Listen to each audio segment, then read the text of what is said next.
ازيكم يا جماعة، عاملين ايه؟ يا رب دايما تكونوا بخير. فيديو النهاردة هنراجع فيه مادة الانجليزي وكمان مادة التطبيقية. بس انا هسمع هنا في المراجعة مستر انجليشاوي. راجعوا مع بعض. وكمان احب اشكركم جدا على الكومنتات الحلوة بتاعتكم. لكن قبل ما نبدأ الفيديو بتاعنا النهاردة، اتمنى تكونوا عملتوا لايك للفيديو واشتركوا للقناة وفعلتوا زر الجرس عشان يوصلكم كل جديد. ولو حابين تسألونا عن اي حاجة اكتبوا لي تحت في التعليقات، ويلا بينا نبدأ الفيديو.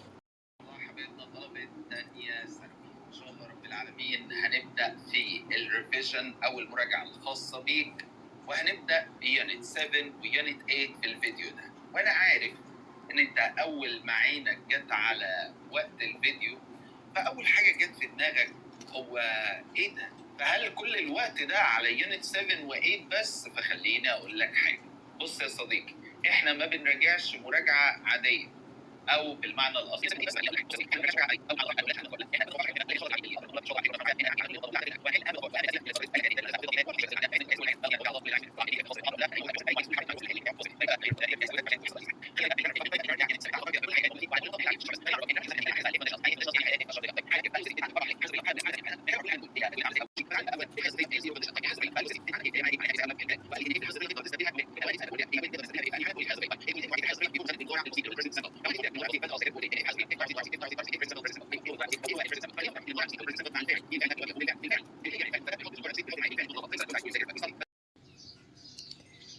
وبكده يا جماعة كنا هنا.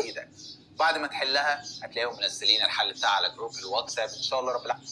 خلصنا المحاضرة الأولى من المراجعة النهائية. هي محاضرة دسمة جدا والله. بعد ما خلصتها كان في شوية أسئلة في يونت 7 و 9 في آخر كده مكانوش متحلين فحلتهم،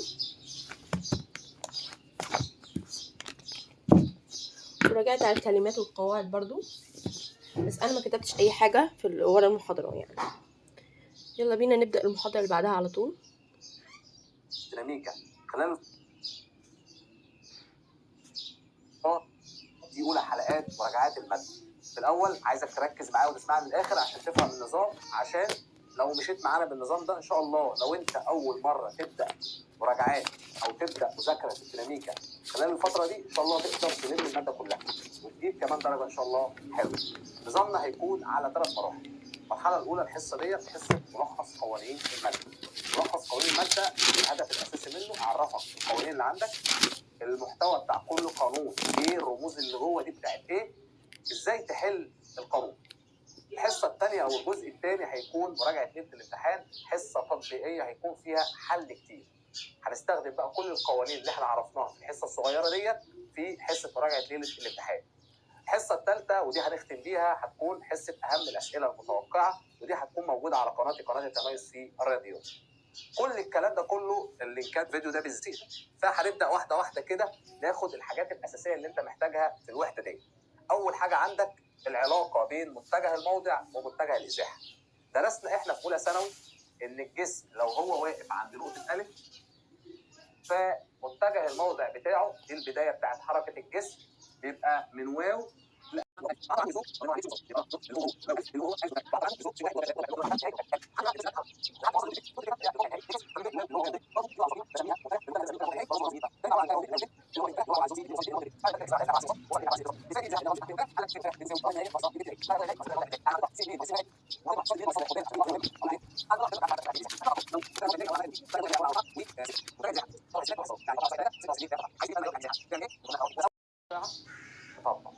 فلازم تكتب القوانين دي بايدك تاني، تذاكرها مره واثنين وثلاثه وتاكد الرموز. هتيجي في الحصه بتاعت ليله الامتحان ان شاء الله مفيش سؤال هيقف معاك، لان انت هتحط القانون وتعود على طول. وبرضه لما اجي هشرح في ليله الامتحان هشرح لك تاني كل جزئيه مع المساله. يعني ان شاء الله بعد النظام اللي احنا عاملينه ده ان شاء الله مش حاجه تقف معاك. اتمنى لكم التوفيق، اشوفكم على خير ان شاء الله في حلقه مراجعه ليله الامتحان واهم الاسئله المتوقعه، والسلام عليكم ورحمه الله وبركاته. الحمد لله خلصنا المحاضرة التانية. طبعا انا لخصت القوانين وكده، وحليت كمان في المذكرة دي بعد الأسئلة.